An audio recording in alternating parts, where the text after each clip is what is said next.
우리는 바쁘게 움직일 수밖에 없습니다. 편히 쉴 수도, 잠을 잘 수도 없습니다. 그러나 내일을 함께 꿈꿀 수 있다는 사실 하나는 약속할 수 있습니다. 그래서 우리는 위로가 됩니다. 때론 용기가 되고, 때론 정의가 되기도 합니다. 오늘도 희망을 품고 나아갈 수 있도록 대한민국 국민 모두의 꿈을 지키는 우리는 당신의 벗입니다. 우리 공화당.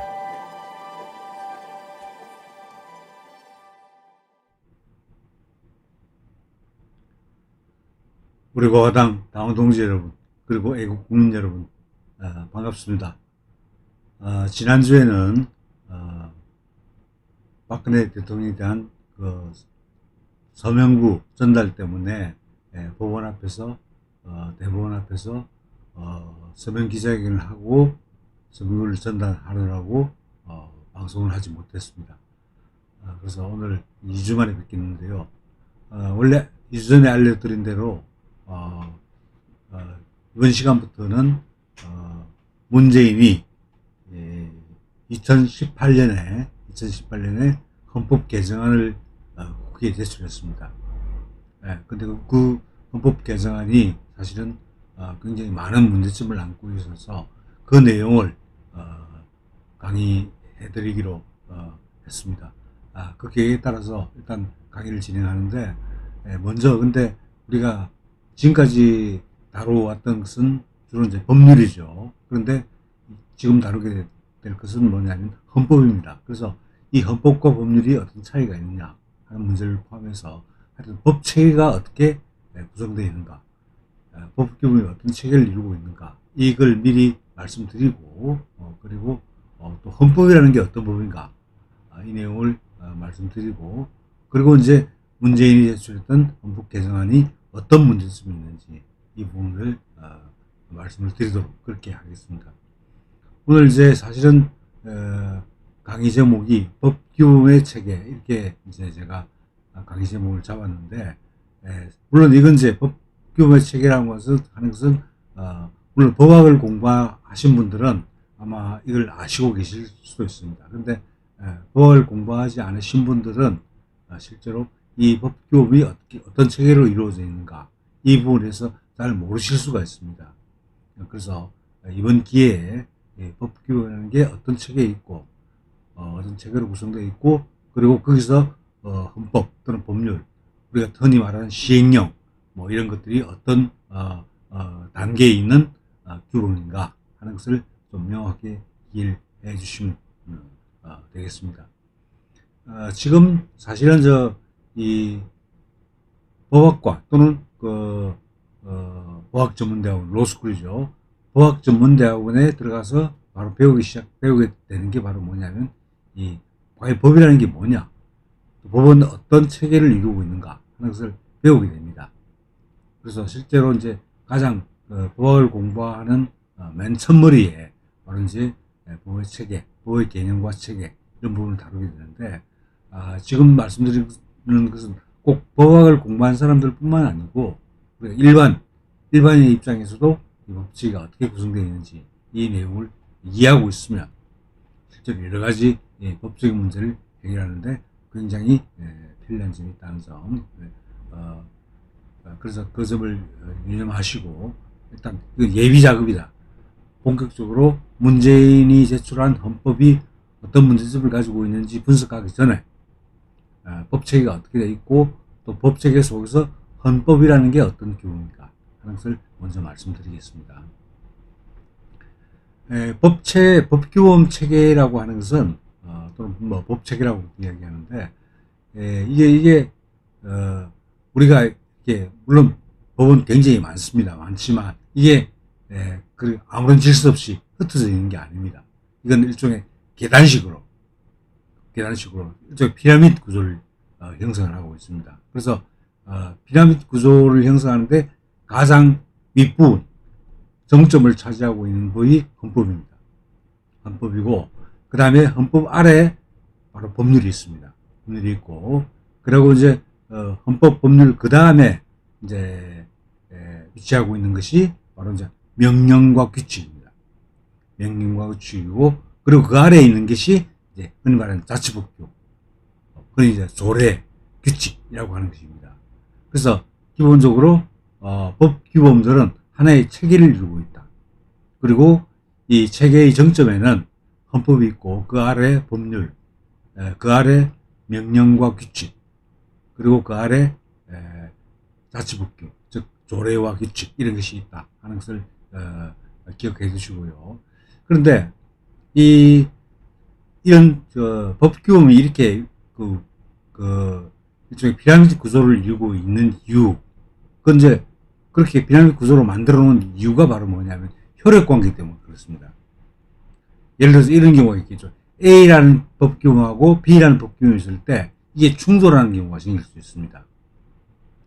그런데 이 충돌하는 법규범이 충돌할 경우에 그걸 해결하는 원칙은 여러 가지가 있지만은 하여튼 중요한 건 1차적으로 만약에 A라는 법규범이 상위법이고 상위규범이고, 그리고 B라는 규범이 하위규범이라면 A와 B가 충돌할 때는 A가 우선하게 되겠죠.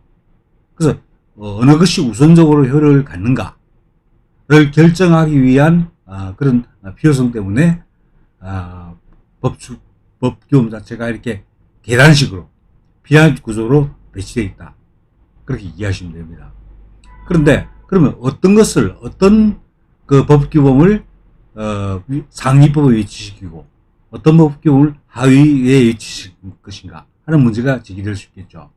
그런데 이 문제는 이제 법규범의 상하위 관계, 이 관계는 결국 무엇에 의해서 결정이 되느냐면 바로 그 법규범을 제정하는 주체가 누구냐에 따라서 바로 법규범이 상위법이냐 하위법이냐 이렇게 결정되는 겁니다.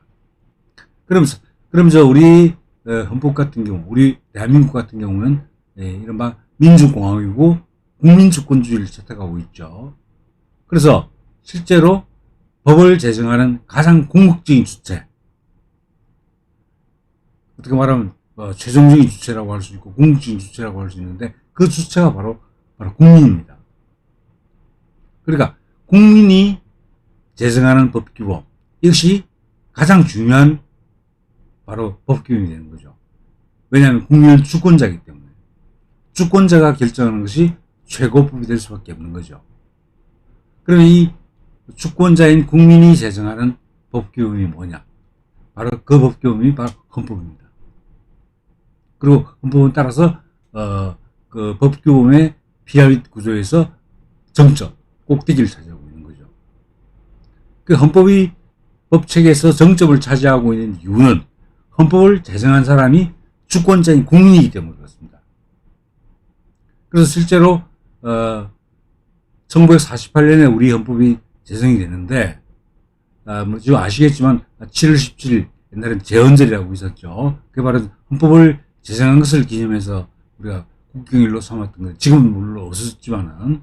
하여튼 1948년 주권자인 국민이 제정한 법이 헌법입니다. 헌법이고, 그 이후에 여러 차례, 9차례에 걸쳐서 개정이 됐는데, 근데 개정도 누가 했냐면 국민이 했습니다. 그래서 헌법이라고 하는 것은 국민이 제정하고 또 국민이 개정한 그런 법규범이죠. 그렇기 때문에 이게 법체계에서 정점을 차지하는 맨 꼭대기에 위치하고 있는 규범이다, 이렇게 생각하시면 됩니다. 그래서 이 헌법이라고 하는 것이 어떤 법체계에서 보면 그 최고법이다, 그 가장 최상위법이다. 그래서 그걸 이제 보통 우리 법학에서는 그냥 최고법이라고 표현을 합니다. 그래서 법체계에서 최고법은 바로 헌법이다. 헌법이 최고법이 되는 이유는 국민이 제정했기 때문에 그렇다 하는 겁니다. 자, 그러면 이제 헌법은 이제 이해를 하시겠죠. 그 아래에 있는 것이 바로 법률입니다. 근데 이 법률이라는 용어의 의미를 좀 정리를 하실 필요가 있는데, 법률이라는 말은 과거에는 법규범 전체를 그냥 법률이라고 표현한 적이 있습니다.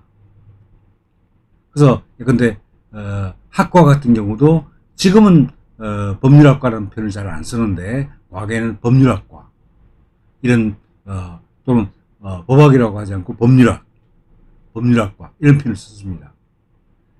근데 법률학 또는 법률학과 이런 표현에서 나타나는 법률이라고 하는 것은 법규범 전체를 가리키는 겁니다. 그건 헌법도 포함되고 다 포함되는 거죠. 그런데 지금은 이제 표현법이 바뀌어가지고 지금 법률이라는 표현은 법규범 전체를 가리키는 게 아닙니다. 지금 뭐냐면 국회가 제정한 성문법, 이것을 법률이라고 우리가 부르고 있습니다. 자, 그러면 주권자인 국민이 제정한 것을 헌법이라고 하죠. 그럼 국민의 대표기관이면서 입법기관인 국회가 제정한 것, 또는 우리나라는 국회라는 표현을 사용하고 있지만 일반적으로 의회 이렇게 말합니다. 그러니까 의회가 제정한 성문법, 그것을 뭐라고 하냐면 법률이라고 하는 거죠. 근데 그러면 이 법률이 왜 헌법 아래 그리고 다른 명령이나 규칙보다 위에 있느냐? 그 이유는 역사적인 이유도 있지만은 국회라고 하는 것이 국민의 대표기관이기 때문에 그렇습니다. 국민의 대표기관이 역사적으로 이 의회라고 하는 것 또는 국회라고 하는 것이 원래 영국에서 나온 거죠. 근데 그 의회가 영국에서 생겨날 때 그 당시에는 영국에서 군주제를 실시하고 있었습니다. 그리고 행정권은 군주가 가지고 있었던 거죠.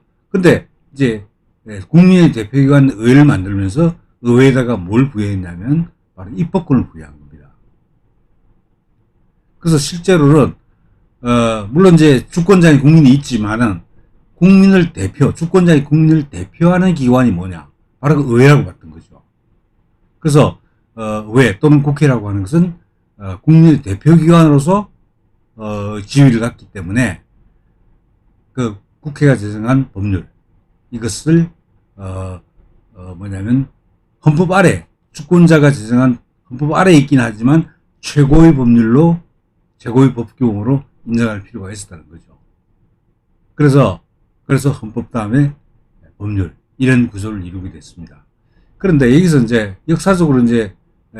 역사적으로 의회가 국민의 대표 기관이기 때문에 의회가 제정한 법률이 헌법 아래 효력을 가지게 된다, 이렇게도 말할 수 있겠지만 또 이제 성질 때문에 그렇기도 합니다. 우리가 지금 상권분립 제도를 채택하고 있는데 이 상권분립이라고 하는 것은 뭐 잘 아시겠지만 입법부, 행정부, 사법부 이 세 정부를 만들고 그리고 입법부에는 입법권을, 그리고 행정부에는 집행권 또는 행정권을, 그리고 사법부에는 사법권을 부여하죠. 근데 입법부, 행정부, 사법부 이렇게 부르지만 명칭은 그렇습니다. 우리는 어떻게 부르냐면 입법부를 우리는 국회라고 규정을 하고 있습니다. 그래서 국회는 입법권. 그리고 이제 행정부는 우리 헌법에서는 그냥 정부라고 말하고 있습니다. 근데 이 용어도 좀 조심하셔야 되는데 우리가 입법, 행정, 사법부를 다 통칭해서 정부라고 할 때도 있고 그렇지 않고 행정부만을 정부라고 할 때도 있습니다. 그런데 현행헌법에서 규정되어 있는 정부라는 개념은 행정부만을 가리키는 겁니다. 행정부만. 그래서 입법부나 사법부는 포함되지 않습니다. 그런데 정부의 행정권이 부여되어 있습니다.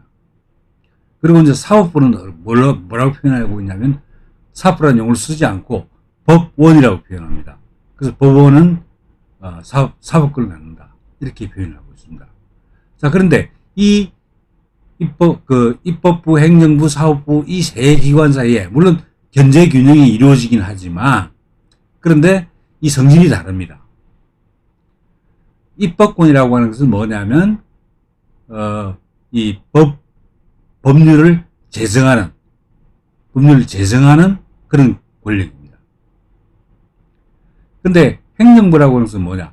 이미 제정된 법률을 집행하는 그런 권력입니다. 그러니까 법률을 전제로 하고 법률을 충실하게 집행하는 거죠.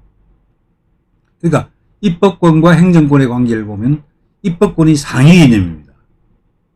입법부가 법률을 제정해 놓으면 그 제정된 법률을 행정부 그대로 집행하는 거죠. 그래서 입법부가 상위 권력이고 행정부가 하위 권력이다 이렇게 보시면 됩니다. 그리고 사법권도 마찬가지입니다. 사법권도 실제로 법을 해석하고 적용하는 그런 권력입니다. 그래서 법을 해석하고 적용하는 권력이라고 말하는 말은 법률을 전제로 하는 거죠. 그러니까 사법권도 기본적으로 법률에 의해서 구속을 받는, 즉 입법권보다 하위 권력이다 이렇게 말씀드릴 수 있는 거죠. 그래서 실제로 이 3권 가운데 입법권이 위에 있고, 그리고 행정권과 사법권이 입법권 아래에 있다 이렇게 생각하시면 됩니다. 자, 그러면 아까 말씀드린 대로 주권자인 국민이 제정하는 법규범을 헌법이라고 한다고 말씀드렸죠. 그 다음에 그러면 이제 국민의 그 국가기관 가운데 가장 상위에 있는 권력기관이 뭐냐면 바로 입법권입니다. 입법부입니다. 즉 의회죠, 의회. 그러면 이 입법, 행정, 사법 가운데 입법부가 상위에 있는 권력이기 때문에 입법부, 즉 의회가 제정한 법규범에 상위를 부여할 필요가 있겠죠. 근데 다른 그 국가기관의 활동보다도 상위의 효력을 부여할 필요가 있는데, 그래서 입법부인 국회가 제정한 법률이 뭐냐면 헌법 아래에 있지만은 다른 국가기관이 제정하는 것보다 더 위에 있습니다. 그래서 헌법, 법률 이런 구조가 형성이 되게 되어 있는 거죠.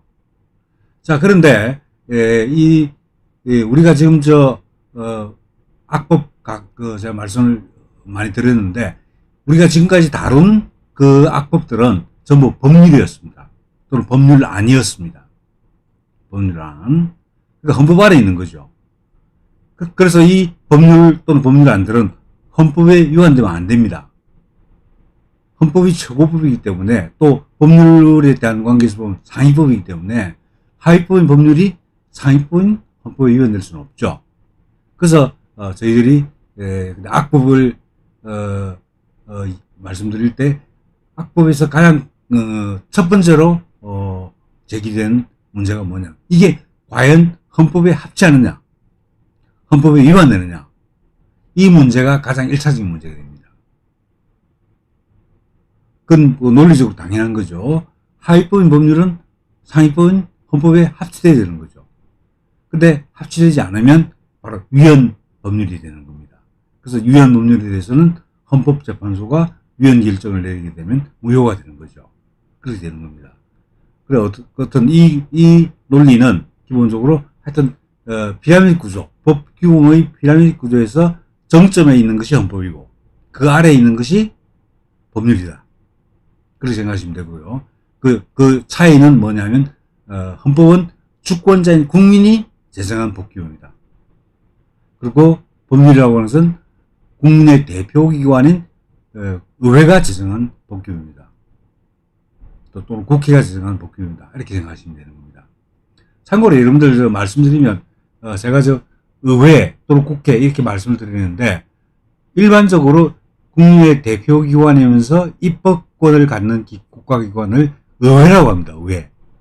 의회라고 하는데, 근데 사실은 우리는 이제 이 프랑스 대혁명 전통을 따라가지고 그걸 국회라고 표현을 했습니다. 근데 우리 법상으로도 의회라는 표현이 사용되고 있습니다.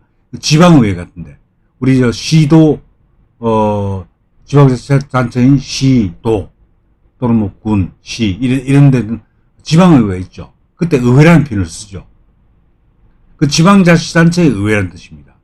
근데 국가 단위의 의회, 이것을 우리 헌법에서는 국회라고 부르고 있는 겁니다.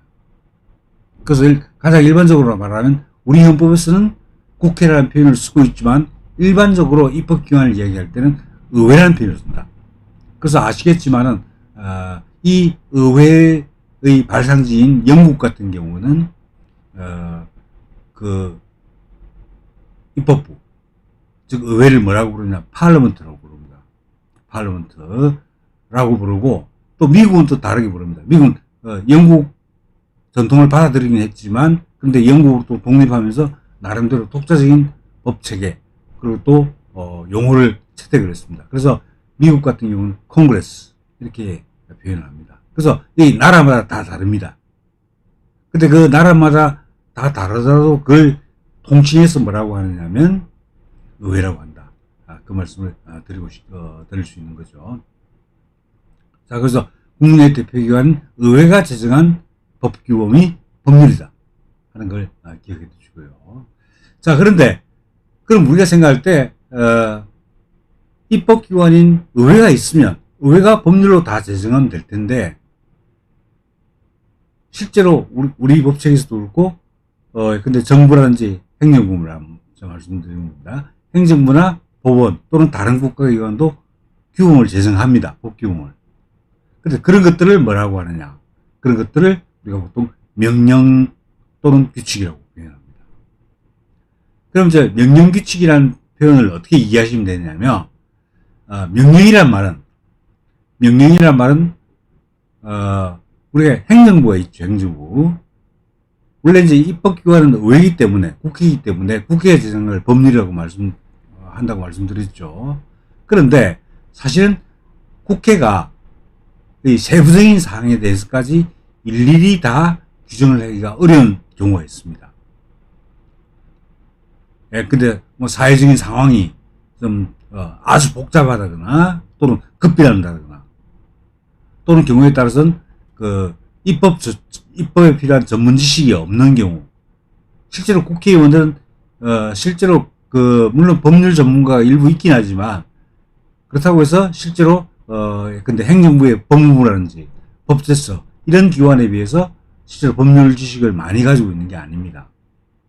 그러면 이 국회가 법률을 제정하는데 그 세부적인 사항들이라든지 또는 쉽게 자주 변하는 사항들 또는 전문적인 법률 지식이 없어서 국회가 법률로 정하기 어려운 사항들, 이런 사항들은 오히려 그런 전문 지식을 갖는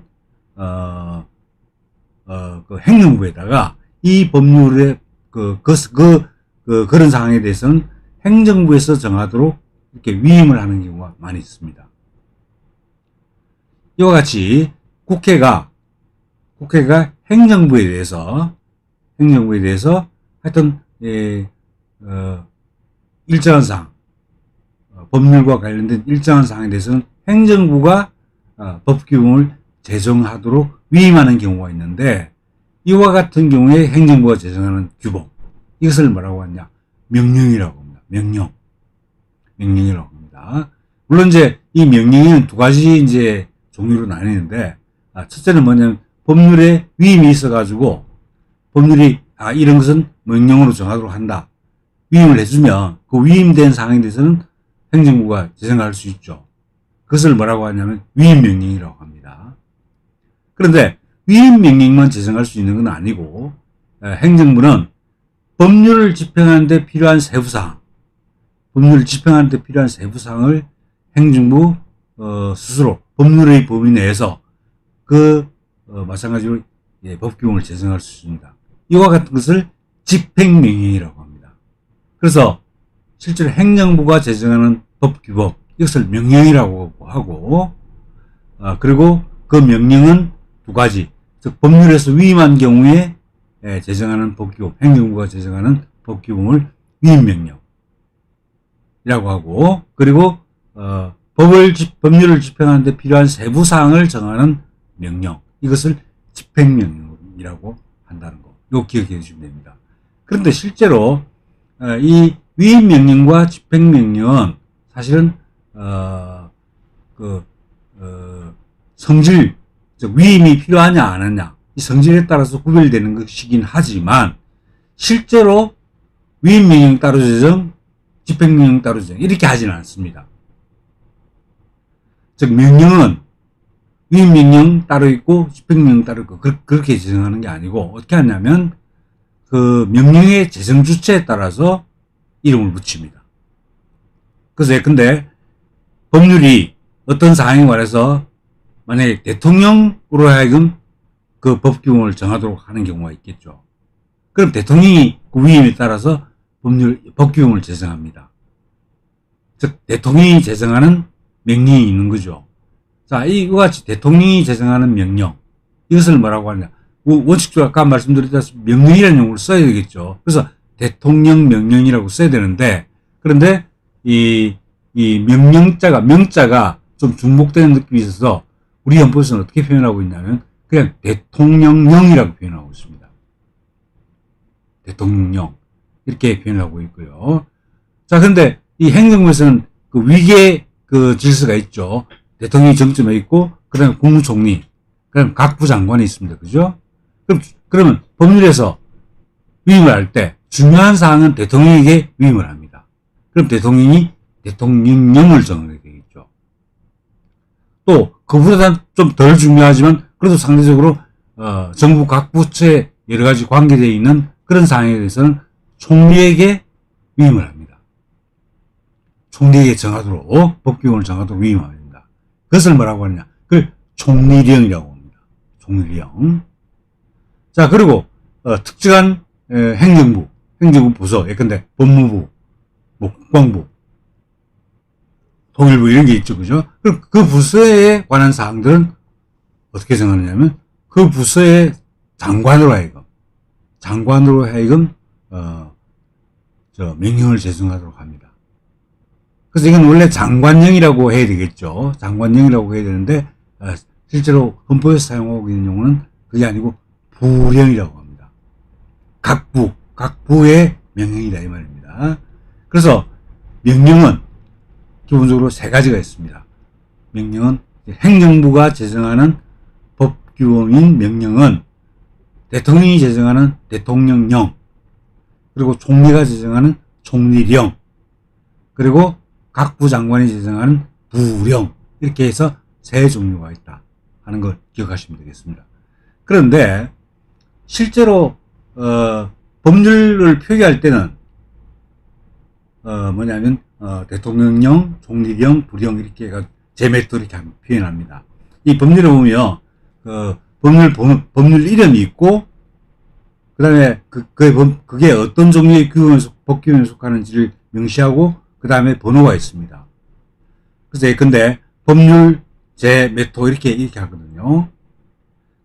법률 제메토 똑같습니다. 행정부가 제정하는 명령도 똑같습니다. 그래서 대통령령 제메토, 그 다음에 총리령 제메토, 그 다음에 근데 예를 들면 국방부가 제정한 명령 같은 경우 국방부령 제메토 이렇게 해가지고 이름을 붙입니다. 이렇게. 자, 그런데 우리가 보통 이제 이 명령을 부를 때 일반적으로 이 명령, 즉 대통령령, 총리령, 부령이라는 용어를 사용하는 경우보다는 여러분들께서 많이 들어보셨겠지만은 이 시행령, 시행규칙 이런 말을 많이 들었을 겁니다. 일반적으로 굉장히 많이 사용합니다. 시행령 또는 시행규칙 이렇게 이런 용어를 많이 사용하는데 그럼 뭐가 시행령이고 뭐가 시행규칙이냐 이걸 좀 이해하시는 게 중요한데요.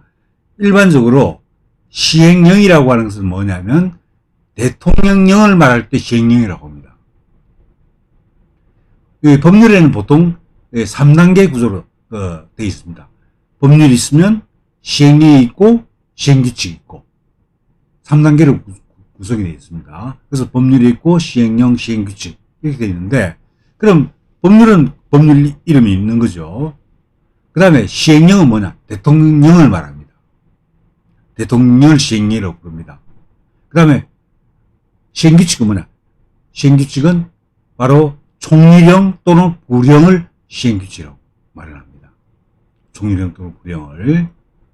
근데 아까 말씀드렸다시피 총리령의 경우에는 부로 나눠져 있는 게 아니기 때문에 구분할 필요가 없죠. 근데 부령은 부로 나눠져 있지 않습니까? 그러니까 근데 이건 법무부령, 그 다음에 국방부령, 교육부령 이런 식으로 부가 명시되어 있습니다. 그래서 어떤 간에 하여튼 대통령령을 시행령 그리고 총리령이나 부령을 시행규칙이라고 한다. 이렇게 보시면 되겠습니다. 그런 체계로 구성되어 있다는 거 기억하시고요. 자, 그런데 어떤 간에 이 대통령이든 총리이든 부령이든 간에 이 명령, 행정부가 제정하는 법규범인 명령은 법률보다 아래에 있습니다. 법률보다 아래에 있습니다. 따라서 당연히 하위법인 명령은 최고법인 헌법에 위반돼서 안 되겠죠. 또 상위법인 법률에 위반돼서 안 됩니다. 그래서 명령은 법률, 헌법에 위반되면 안 됩니다. 바로 그래서 명령을 제정할 때는 이게 법률에 위반되는지 안 되는지, 그리고 또 헌법에 위반되는지 안 되는지 이것을 따져가지고 뭐냐면 위반되지 않도록, 사행법에 위반되지 않도록 그 명령을 제정해야 한다. 바로 그런 이제 일종의 이중 구속을 받게 되는 거죠. 법률은 헌법에만 위반되지 않지만은, 법률은 헌법에만 위반되지 않으면 되는 거죠. 그런데 명령의 경우는 헌법에 위반돼서도 안 되고 법률에 위반돼서도 안 된다는 겁니다. 이게 바로 명령의 특징이다 하는 말씀을 드리고요. 그런데 사실은 이 명령이 사실은 굉장히 중요한, 실제 우리의 생활과 관련해서 굉장히 중요한 내용을 담고 있는 경우가 많습니다. 그래서 실제로 이 법률로 직접 정하지 않고 대통령령이나 부령 이런 것으로 정하도록 하는 경우가 많기 때문에, 실제로 그 법률과 관련된 사항이 실제로 우리 생활에 어떻게 적용되는가를 알기 위해서는 그냥 법률만 보면 안 됩니다. 법률과 그리고 시행령, 대통령령, 그리고 시행규칙, 이것을 반드시 봐야 됩니다. 참고로 말씀드리면 여러분들께서 아마 실제로 법전을 찾아서 법전을 가지고 계신 분들이 거의 없기 때문에 아마 법전을 통해서 찾아보기는 굉장히 어렵습니다. 그런데 찾아보는 방법 그냥 한 가지 말씀드리면, 이 법제처라고는 이제 법무부에 소속되어 있는 외청인데, 하여튼 법제처라는 우리 국가기관이 있습니다. 근데 법제처에서 운영하는 법률 정보를 제공하는 그 사이트가 있습니다. 그게 바로 뭐냐면 국가법령정보센터입니다. 국가법령정보센터인데, 근데 거기 들어가시면 뭘 다 볼 수 있느냐면 헌법 볼 수 있습니다. 그리고 법률 볼 수 있습니다. 그리고 아까 말씀드렸던 명령, 즉 시행령, 시행규칙 다 볼 수 있습니다. 그래서 그 사이트에 들어가시면 특히 법률 같은 경우는 3단 비교라는 게 있습니다. 3단 비교. 그래서 법률의 어떤 특정한 조항, 이때 법률 3조가 있으면 이 3조에 따른 시행령 하고 또 시행령에 따른 시행규칙, 이렇게 세 법률, 시행령, 시행규칙을 비교해서 딱 볼 수 있도록 검색창이 설정되어 있습니다. 그래서 법률 규정도 알 수 있고 시행령 규정도 알 수 있고 시행규칙도 알 수 있습니다. 그래서 법률에 대해서 좀 궁금하신 분이 있으면 국가법령정보센터에 들어가면 바로 법률, 그다음에 시행령, 시행규칙 다 찾아볼 수 있다. 물론 나중에 설명드리는 규칙도 그렇고 자치법규도 다 볼 수 있습니다. 그리고 또 하나 이제 아셔야 될 게 뭐냐면, 거기 보면 판례 검색이 있습니다. 판례 검색. 판례를 검색할 수 있는 기능이 있습니다. 그래서 실제로 나온 판례가 법원에서 판결이 내렸을 경우에는 그 판결문의 내용을 그대로 여러분들이 다운받을 수 있습니다. 다만 유의하셔야 될 건 뭐냐면, 이 판결문 같은 경우에는 개인에 관한 정보를 많이 포함하고 있죠. 물론 이제 소송 당사자만 들어가 있으면 문제가 없는데, 그 소송 당사자가 아닌 관련자에 관한 정보들이 들어있는 경우가 많습니다. 실제로 판결문 굉장히 많이 들어있죠. 원고, 피고 말고 제3자도 많이 들어있습니다. 근데 그 사람들의 이 프라이버시 그 정보를 개인 정보를 보호해야 될 필요성이 있기 때문에 실제로 법원에서 판결이 내려지더라도 바로 그 판결문을 공개하지는 않습니다. 바로 공개하는 경우도 있고요. 많은 경우는 바로 공개합니다. 그런데 개인정보가 유출될 위험성이 있는 판결문의 경우에는 그걸 개인정보를 가리는 작업. 근데 홍길동 같으면 홍땡땡 이런 식으로 가리는 작업을 합니다. 그 가리는 작업이 어느 정도 마무리되면 이걸 공개를 시키는 경우가 있습니다. 공개를 그렇게 시킵니다. 그래서 실제로 법원에서 판결이 내려졌다고 해서 바로 판결문을 검색할 수 있는 것은 아니다. 물론 저 판결문은 이 국가법령정보센터에 들어가지 않고 해당 법원에 들어가서 찾아볼 수 있습니다. 근데 대법원 같은 경우는 대법원, 서울고등법원 같은 경우는 서울고등법원, 또 서울중앙지법 지법 같으면 서울중앙지법 그 홈페이지에 들어가시면 판결문을 여러분들이 다운받을 수 있습니다. 그 경우에도 아까 말씀드렸다시피 개인정보 처리에 기간이 필요한 경우에는 그 개인정보 처리가 끝나고 난 뒤에 공개를 하도록 이렇게 되어 있다 말씀드립니다. 어떤 간에 그 국가법령정보센터 이 굉장히 유익한 사이트니까 이걸 잘 활용하시기 바랍니다. 제가 학생들에게 강의를 할 때도 그 사이트를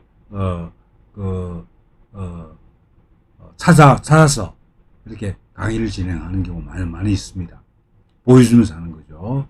그래 학생들이 이제 익숙하게 그 사이트를 찾아가는 이제 버릇을 들이는 거니까요. 그래서 여러분들께서도 국가법령정보센터에 한번 들어가 보시고 또 각급 법원에서 어떤 판례 정보를 제공하고 있는지 이걸 여러분들이 찾아보실 수 있다 하는 거 말씀드리고요. 하여튼 행정부가 제정한 것 그걸 명령이라고 한다 말씀드렸죠. 그걸 명령은 아까 말씀드린 대통령령, 총리령, 부령으로 나뉜다. 자, 그 다음에 그럼 행정부만 있는 게 아니고 사법부도 있죠. 사법부뿐만 아니라 여러 다른 기관이 있습니다. 예컨대 법원이 있겠죠. 법원이. 그리고 헌법재판소가 있습니다. 그리고 중앙선거관리위원회가 있습니다. 그리고 또 감사원이 있죠. 자, 행정부를 제외한 국회는 국회는 이제 빼고요. 국회는 법률을 제정한다고 그랬죠. 그러면 행정부가 있고 행정부가 제정하는 게 명령입니다. 그죠? 그러면 행정부를 제외한 다른 국가기관들, 다른 중요한 주로 헌법기관들입니다. 헌법기관들이 제정하는 헌법기관도 법규범을 제정할 수 있도록 헌법이 입법권을 부여하고 있습니다. 그래서 법원 가운데 지방법원, 고등법원, 대법원이 있지만 실제로 그 법원에 대해서 입법권을 부여하고 있는 대법원입니다. 대법원이 법규범을 제정할 수 있습니다. 물론 이건 재판과 관련된 업무 또는 법원의 내부 규율, 법정 질서 유지 이런 거 있죠, 그죠? 그런 사항에 대해서 하여튼 대법원이 법규범을 제정할 수 있는데 그렇게 제정한 것을 헌법에서 뭐라고 부르고 있냐면 그걸 규칙이라고 부릅니다.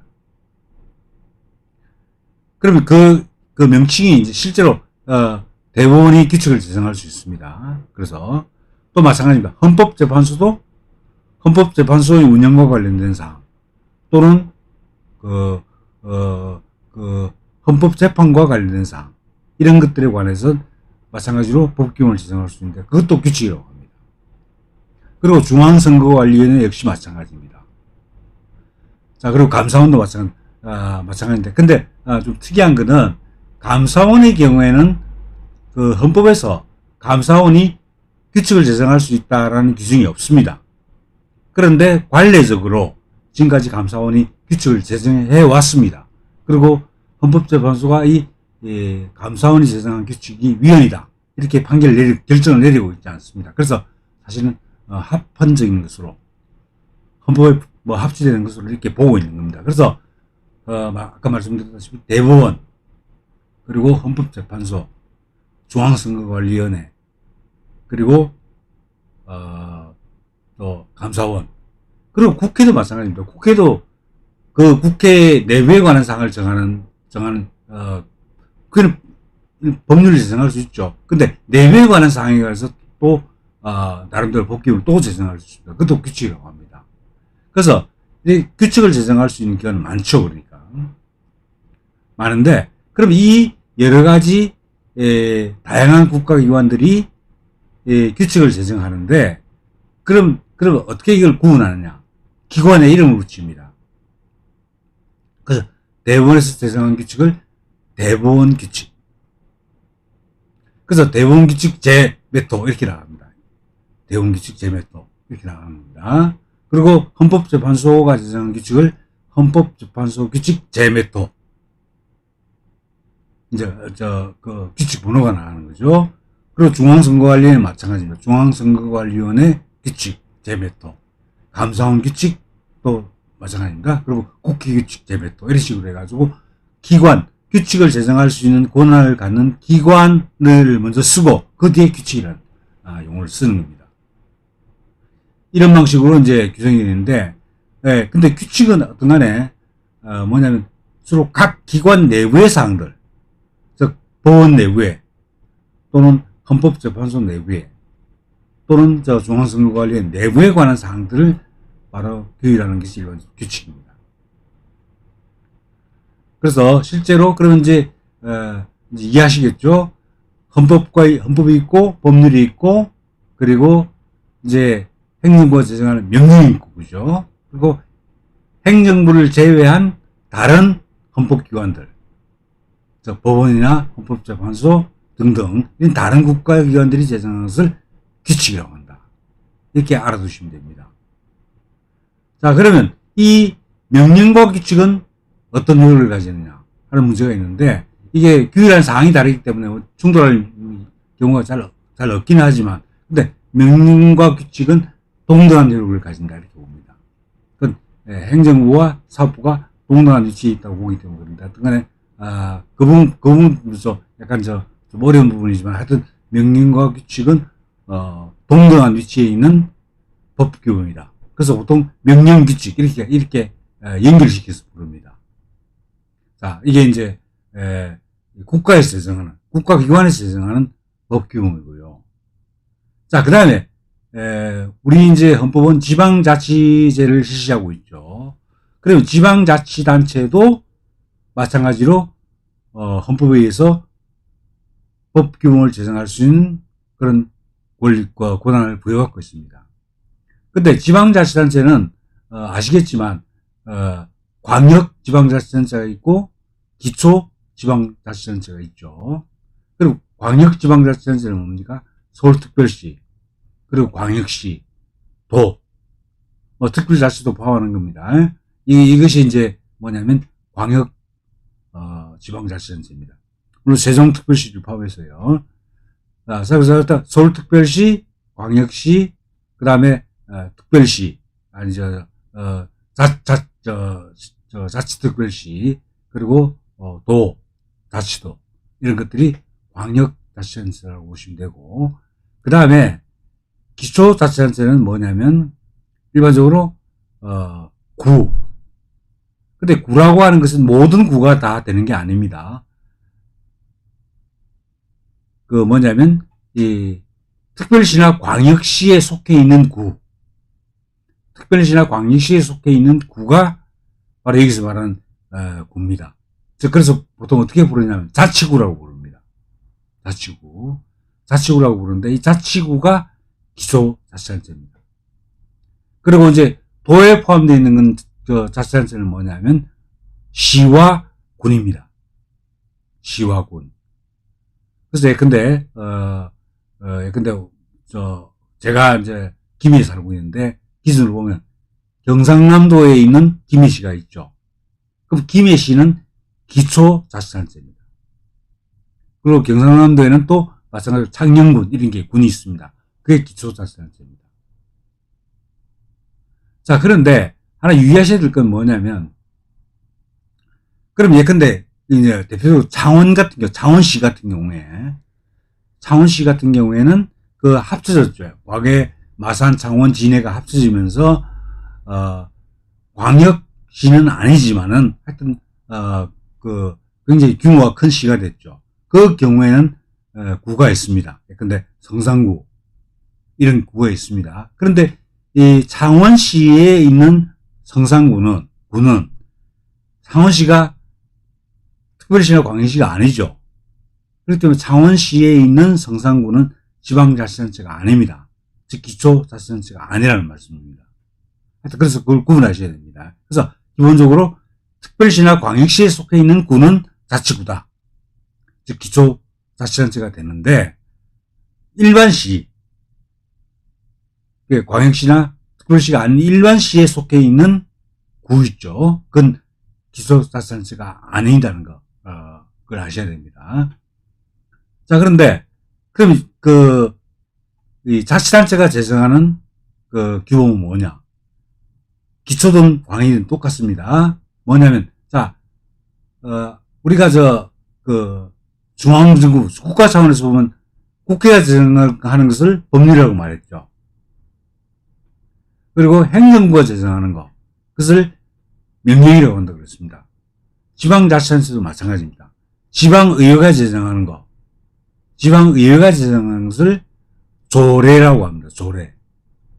근데 이 조례는 기초자치단체의 지방의회든 광역자치단체의 지방의회든 다 마찬가지입니다. 어떤 간에 조례를, 지방의회가 제정하는 것은 전부 조례라고 합니다.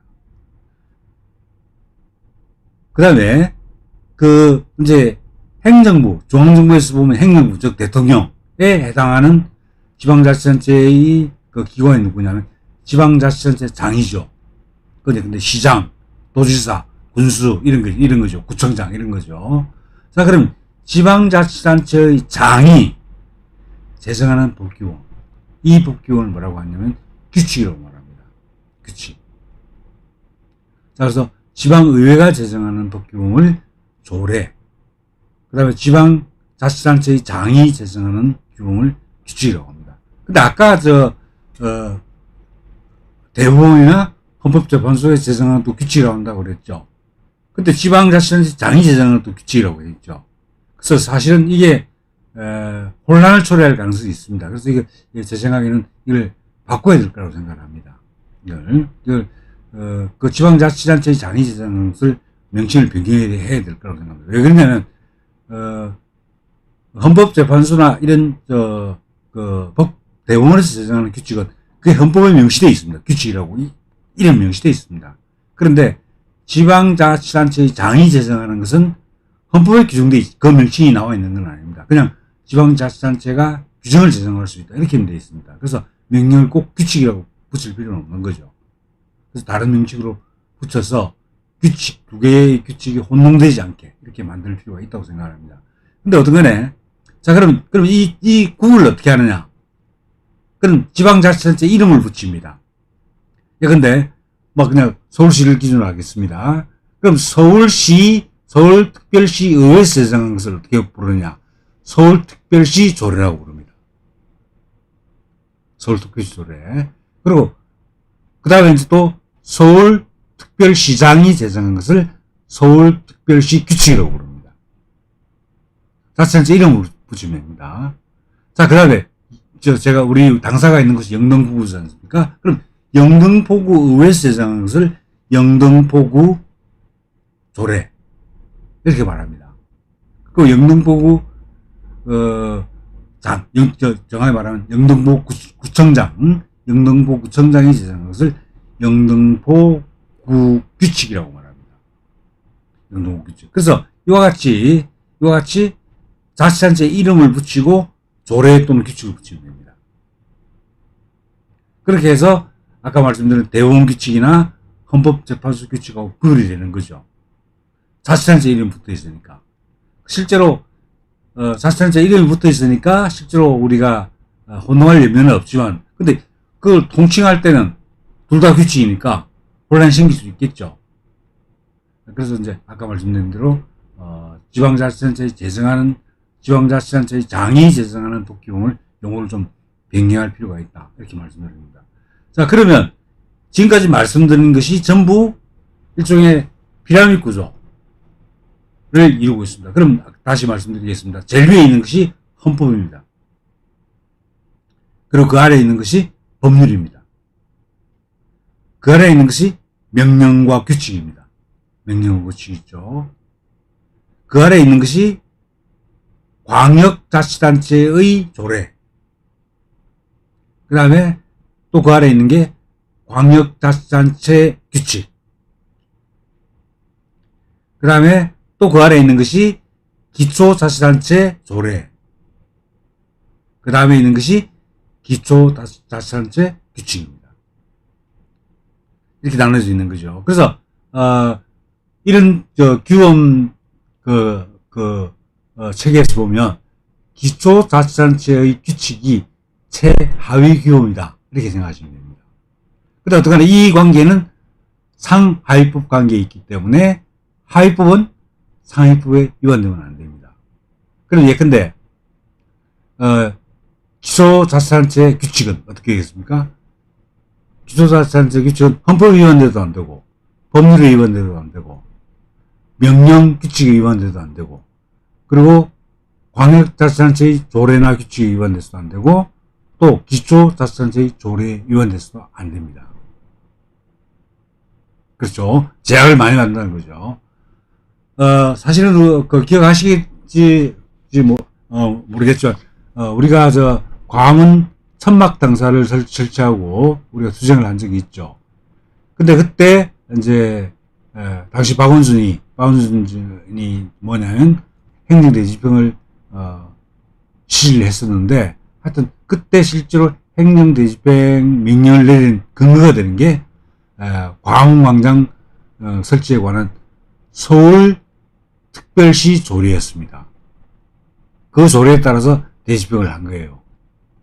그 실제로 이 조례가 우리 생활에 상당히 큰 영향을 미칩니다. 조례가. 그래서 실제로 우리가 나에게 직접 적용되는 게 뭐냐, 어떤 규범이냐. 물론 헌법, 법률, 명령, 규칙 다 찾아봐야겠죠. 근데 심지어는 조례, 규칙도 찾아보셔야 됩니다. 일상생활과 관련된 경우 특히 그렇습니다. 그래서 아까 말씀드렸대로 그 법제처가 운영하는 국가법령정보센터에 가시면 이 자치단체별로 조례 규칙이 나와 있습니다. 또는 해당 자치단체에 들어가셔도 됩니다.